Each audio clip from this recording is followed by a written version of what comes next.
What's up, fight fans? Let's dive right into today's news. Here's what's going down. Silva claimed his team nearly threw down with Diego Lopes's crew at the Noche UFC host hotel, but Lopes's vlog paints a different picture.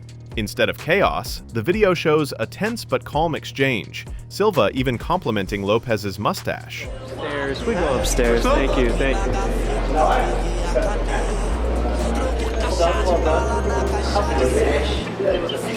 The two headline Noche UFC this Saturday in San Antonio, bringing real heat after both last fought at UFC 314, where Lopes lost to Alexander Volkanovski and Silva choked out Bryce Mitchell. Who do you think is going to win? Kayla Harrison has big plans after her first UFC title defense. The bantamweight champ told ESPN that once she whoops up on Amanda Nunes, she's aiming for a special fight at next summer's UFC White House event. Talking to ESPN about her opponent after Nunes, Kayla said, "I can't say yet because it's not all in my control. So some things have to happen in order for this plan to happen, if that makes sense. You've got to be in the right time, right place. Give it time. Let it simmer." Fans immediately speculated about Ronda Rousey, but Rowdy already shot down any White House appearance. Who do you think will be Kayla Harrison's opponent in the White House card? The UFC is bringing the fight to the White House, literally.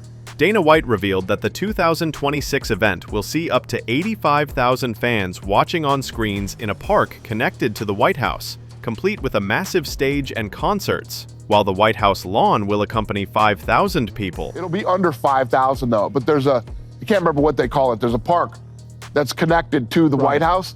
We could put 85,000 people over there with screens and, we're gonna put a big stage out there and do concerts, and we're going to take over Washington, D.C. that whole week. While the main card is still to be disclosed, Jon Jones expressed interest, but Conor McGregor is likely the headliner if he returns. Expect multiple title fights sprinkled across the historic event, making it one of the biggest UFC cards ever.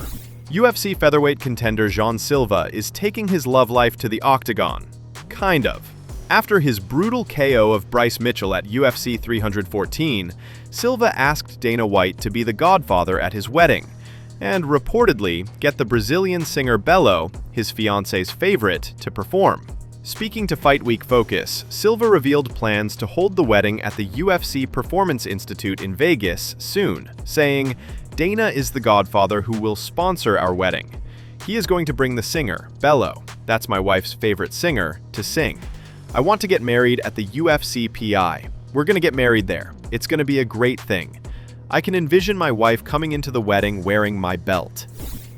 UFC featherweight Silva recently opened up about a dark and traumatic past that has shaped both his life and his Lord persona in the octagon. The Brazilian fighter broke down during an interview with ESPN, while recalling the horrors his family endured. Silva revealed that his mother was sexually by 3 men, who she ultimately killed in self-defense. On top of that, Silva tragically lost his brother to gun violence and was by his side in his final moments. The emotional toll of these events, Silva says, gave birth to the Lord inside him. "The dark side of my life always haunted me. I suffer with the things my mom's been through. It hurts. It hurts a lot. Everything that's happened to her, from being raped, being imprisoned, losing a child. When my brother died, I remember it was a matter of minutes, really. I heard the first gunshot, then I heard the second, then the third, then the fourth, then the fifth. I remember I stayed by his side. He squeezed my hand really hard, with whatever little strength he had left. It's when my brother passed away. That's when that's when this entity, this spirit, was born in me. Lord came into my life when my brother died, and he protects me. He protects me from many things, but he can be chaotic too."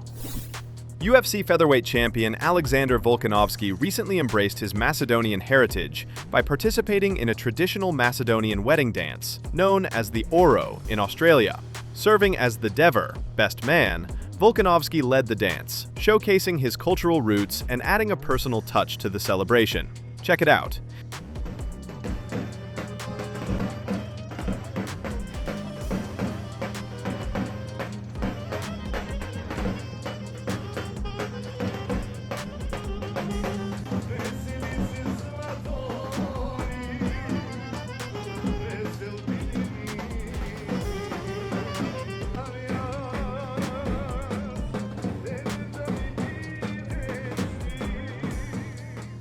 Is Volk's dancing skills as good as his MMA skills? UFC featherweight contender Silva is keeping it real. When asked about fellow middleweight Paulo Costa, Silva didn't hold back. No 3, hein? Foda-se. Paulo Costa, borrachinha, tá? Vamos nessa. 1, 2, 3. The Brazilian isn't one to mince words, and he made it crystal clear how he feels about Costa, at least outside the octagon. After Silva's interview calling out Paulo Costa, the middleweight star didn't hold back in his reply. Replying to the interview on X, Costa wrote, "You little dwarf pendejo, naughty little child, you're so small for me." Ilia Topuria recently stirred the pot by saying he could jump into boxing and knock out Terence Crawford.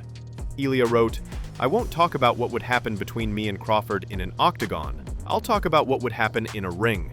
I put him to sleep on first contact." Crawford, who's preparing for his mega fight with Canelo Alvarez, couldn't help but laugh when asked about it. From the UFC world, Ilia Topuria says that if you guys ever boxed, he would knock you out based on the first punch. That dude drunk, you know. Hey, you know a lot of MMA guys, they drink a lot, so he must have been on that alcohol that day. That's all for today's news. Thanks for watching. If you like our content, don't forget to like and share. Subscribe to not miss daily MMA news from us.